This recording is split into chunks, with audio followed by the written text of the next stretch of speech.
اعوذ باللہ من الشیطان الرجیم بسم اللہ الرحمن الرحیم آمن الرسول بما انزل الیہ من ربہ والمؤمنون کل آمن باللہ وملائکتہ وکتبہ ورسلہ لا نفرق بین احد من رسلہ وقالوا سمعنا واطعنا غفرانک ربنا والیک المصیر۔ سورۃ البقرہ آیت نمبر 285۔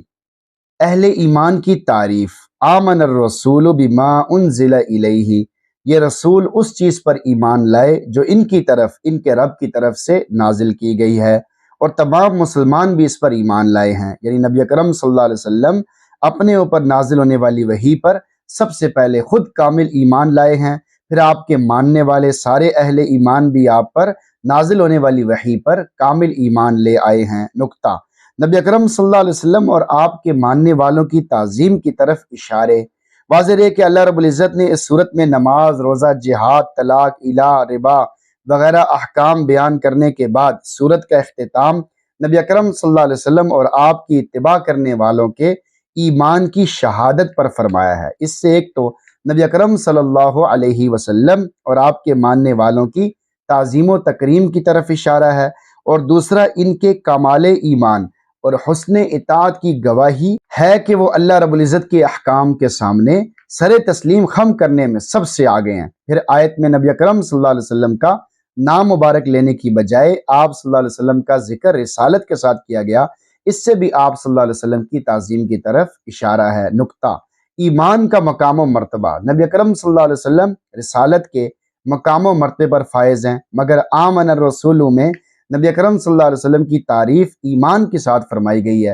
اس میں نقطہ یہ ہے کہ اللہ رب العزت نے اہل ایمان پر ایمان کی شان کو واضح کیا ہے اور انہیں بتا دیا ہے کہ ایمان کا مقام بہت ہی بلند ہے۔ اسی لیے اللہ تعالیٰ اپنے خواص، انبیاء، رسولوں کی تعریف ایمان کے وصف کے ساتھ فرماتے ہیں۔ چنانچہ سورہ صافات میں ہر نبی کا تذکرہ فرمانے کے بعد آخر میں فرمایا گیا اِنَّهُ مِنْ عِبَادِنَا الْمُؤْمِنِينَ۔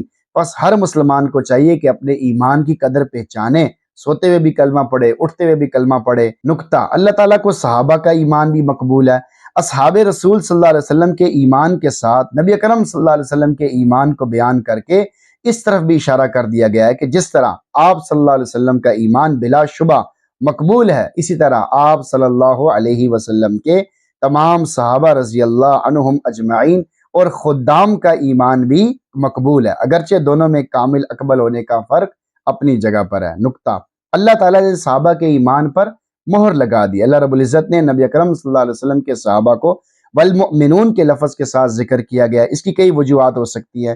ایک یہ کہ بعد میں کسی کو صحابہ کے ایمان کے بارے میں تردد اور شک ہو سکتا تھا، اللہ تعالیٰ نے انہیں والمؤمنون کہہ کر شک شبہ دور کر دیا کہ خبردار ان کے ایمان کے بارے میں شک نہ کرنا، اس لیے کہ وہ پکے مومن تھے۔ پس خوش قسمت ہیں وہ لوگ جو اصحاب رسول صلی اللہ علیہ وسلم کو نبی اکرم صلی اللہ علیہ وسلم کے بعد اکمل درجے کا مومن مانتے ہیں اور ان سے محبت کرتے ہیں۔ لے شوق سے نام صحابہ کا، کر چرچا عام صحابہ کا، گر طلب ہے تجھ کو جنت کی تو پلہ تھام صحابہ کا۔ کل آمن باللہ وملائکتہ وکتبہ ورسلہ، یہ سب اللہ پر، اس کے فرشتوں پر، اس کی کتابوں پر، اس کے رسولوں پر ایمان لائے ہیں۔ یعنی نبی اکرم صلی اللہ علیہ وسلم اور آپ کے ماننے والے سارے اہل ایمان اللہ پر، اس کے فرشتوں پر، تمام آسمانی کتابوں پر، تمام رسولوں پر بغیر شک شبے کے ایمان لائے ہیں۔ لا نفرق بین احد من رسلہ، ہم اس کے رسولوں کے درمیان کوئی تفریق نہیں کرتے۔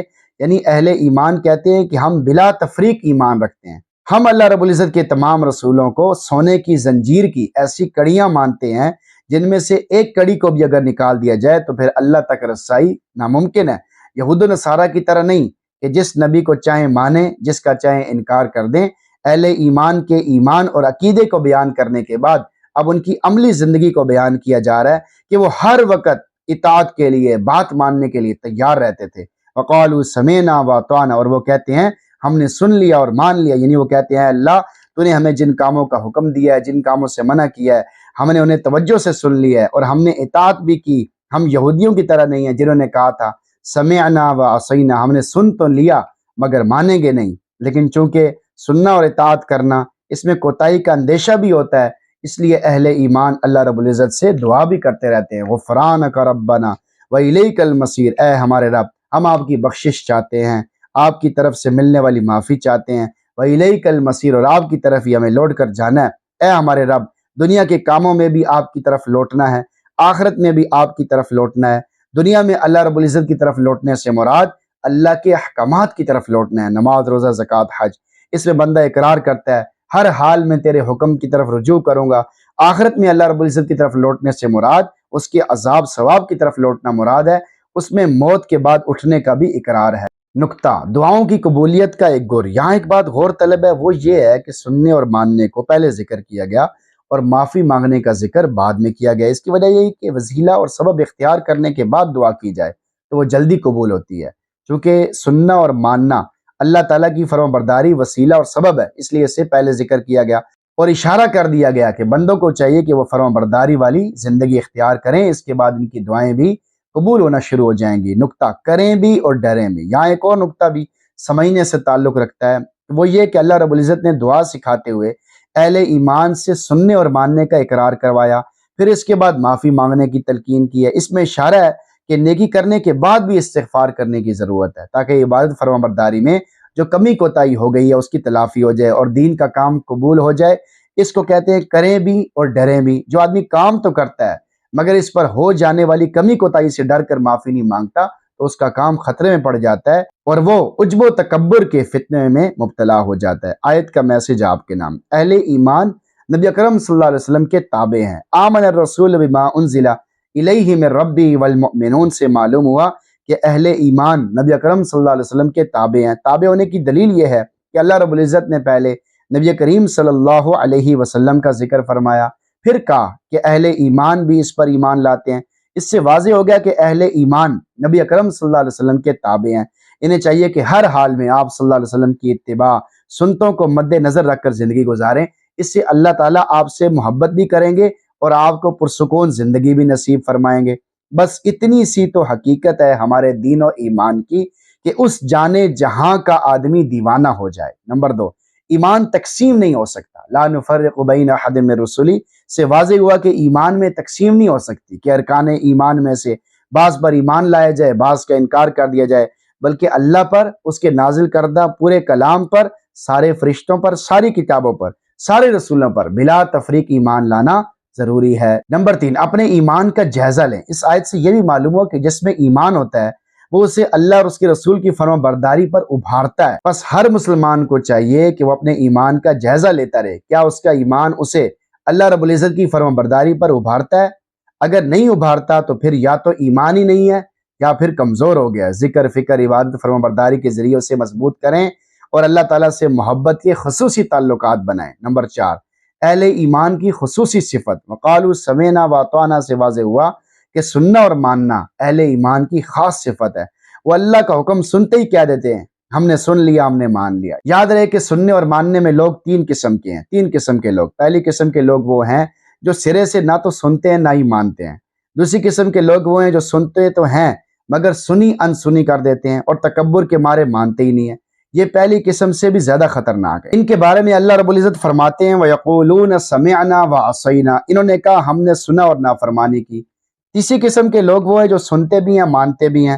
اوپر کی آیت کریمہ میں انہی لوگوں کا ذکر ہے، لہٰذا ہر آدمی کو جائزہ لینا چاہیے کہ وہ کس قسم میں داخل ہے۔ اپنے من میں ڈوب کر پا جا سراغ زندگی، تو اگر میرا نہیں بنتا تو نہ بن، اپنا تو بن۔